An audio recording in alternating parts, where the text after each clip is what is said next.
Back to the Bins was filmed in front of a faulty microphone. Audio issues are not yours. We apologize. Welcome. This is Back to the Bins. I'm your host, Mr. B. Thank you so much for joining me today. If you've been here before, thanks so much for coming back. And if you're new here, thanks so much for stopping by. This is a comic book collecting channel, and I'm a comic collector. These Sunday videos are intended to showcase the books I picked up this past week at my local comic shop. I've got a pull list, so I'm pretty familiar with what's happening in comics today.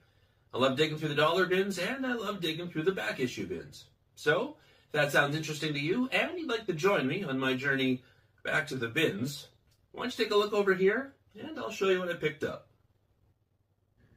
Alright, and like I said, these are the books I picked up this past week at my local comic shop, 204 Comics in Winnipeg, and as per usual, we start in alphabetical order, and that takes us to the Amazing Spider-Man. This is issue number 3. This is the Alex Maleev variant. I think this is beautiful. This is a contender, folks, for cover of the year. Once again, we got Spider-Man in action, obviously on the rooftops of buildings, hopping back and forth. Looks like a clothesline. I think we've got a sock right there. I love that. Super cool. I actually really do like Alex Maleev's work, and always nice to get a variant copy of this high quality. Absolutely beautiful. Are you enjoying this current run? I actually haven't read any of it yet. I've decided to collect to issue 5. There's some great covers coming. Then I'll read those 5 issues and I'll decide if I like it or not. But I think I told you in the past, we're going to wait a while for more Spider-Man.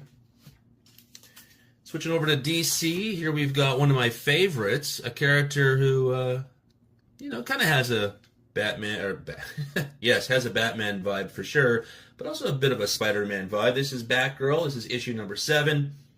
Absolutely stellar Dan Mora variant. My goodness. Color, depth, imagery. I mean, once again, has Batgirl ever looked better? This is such a great image. I love this. Contender right here, folks, for cover of the year. A super fun story. I've really enjoyed myself with this particular run. This is super, super fun, and I think that's what a comic really should be. Absolutely awesome. Of course, had to get a variant copy because, Batgirl is one of my absolute favorites. Being a huge Birds of Prey fan like I am. Here we have issue number 7, once again, the Isaac Goodhart variant. Love that image of Batgirl in the background, Lady Shiva, her mother, up front, and all of that chaos everywhere behind or in front of them. Great book. Love these covers. Speaking of Birds of Prey, and sticking with DC, here is Birds of Prey. Look at that. Cass on the cover once again. This is issue number 21, the Annie Wu A cover. A really nice A cover, I gotta say. I really like that. Love the reflection. I think this is a stellar cover. I was really stoked when Leonardo Romero was doing all those A covers. Maybe he'll get back to it at some point, but really, this is quite beautiful too. Of course, with every Birds of Prey issue, there is a variant cover, and right here I'm calling it now, folks. Contender for cover of the year. Birds of Prey number 21, the Nimit Malavia variant. They've got another one coming soon on Birds of Prey. It's an awesome big Barda cover, so hopefully we'll get at least another one to incorporate the rest of the team, as, of course, here we've also got Batgirl juxtaposed with Black Canary. I really love this. I love the yellow. I love the colors everywhere. Love to see Batgirl and Canary together. That's a good time. Yeah, speaking of Black Canary, here she is in her own little miniseries, and this happens to be the final issue. Black Canary, Best of the Best, issue number 6. This is the Ryan Sook A cover. I mean, it's redeemed itself, and then it hasn't, and then it has, and it hasn't. We'll see where this ends. I think this is sort of middle-of-the-road storytelling, but I love Black Canary. I was never really aware of the tension and perhaps camaraderie with Canary, her mom, as well as with Lady Shiva. This is, brings light to some characters. But overall, maybe if you want to read something. All right, here we have our first independent book, and something that I think, has the potential for cover of the year. This is Don't Run with Scissors, issue number 1, the Stefano Cardoselli variant. The cover really got me in the FOC. I can't even tell you what this comic is going to be about, but any comic that opens up like this, you got me going. I'll definitely see what this is all about. Love that. A lot of white covers lately, too, which is interesting. Just an observation. Very interested to see what this is all about. Another beautiful cover. Back over to Marvel. And again, Contender. I got to say it, folks, and I apologize. Cover of the year right here. Fantastic Four Fanfare, issue number 1. The Matteo Scalera A cover. I tell you, there's not many instances where an A cover for me is a contender for cover of the year, but I just think this is beautiful. We got a bit of negative space happening here. We got a fairly traditional looking Fantastic Four. Of course, the fanfare font is perfect because of Marvel fanfare of the past. Super cool. And of course, everything and everybody is all FF hype. So awesome. Love that. Back over to Indies, one of the absolute best miniseries I have read. This is all kinds of awesome, and here it is in its final issue. This is Gromit's issue number 7, the Brett Parson A cover.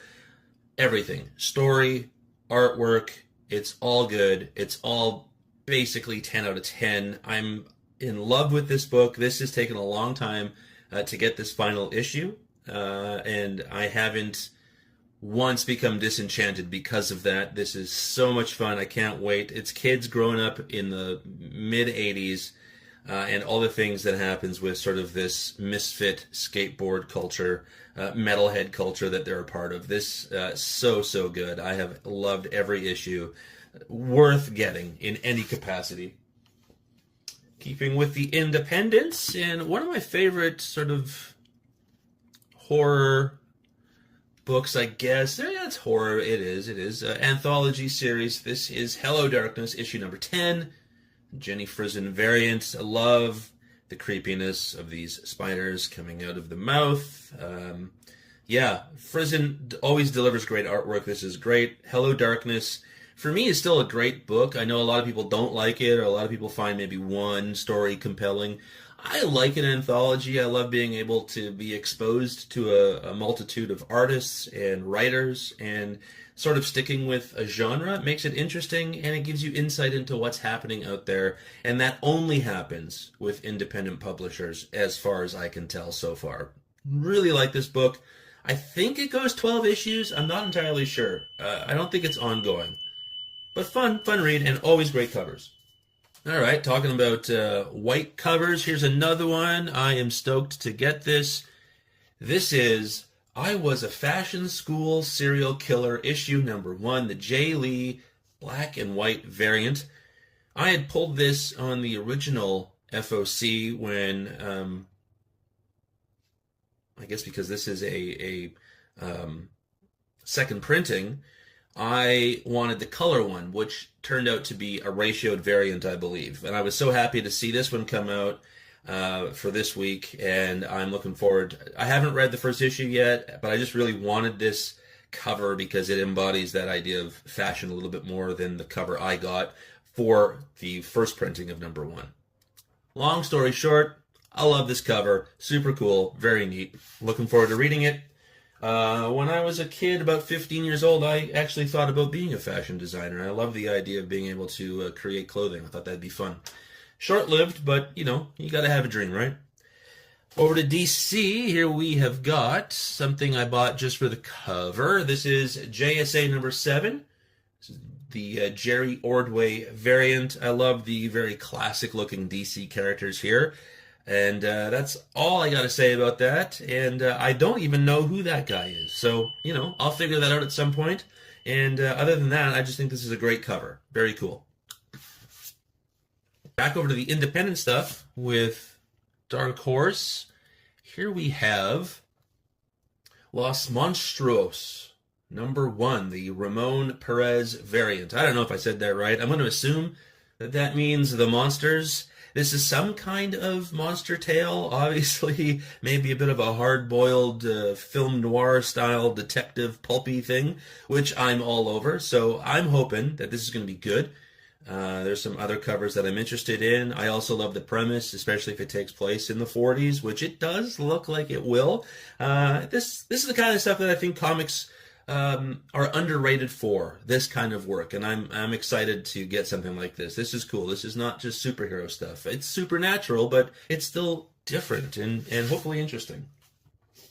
But speaking of superheroes, and back over to Marvel Comics, we have Spider-Gwen, the Ghost Spider, issue number 13. This is the Mark Brooks A cover. Brooks has been killing it lately. I love this hyper cartoon look alongside this sort of sci-fi 50s pulpy kind of thing. We've got Phoenix happening here as well. That is going to be a fun addition. I've liked this series.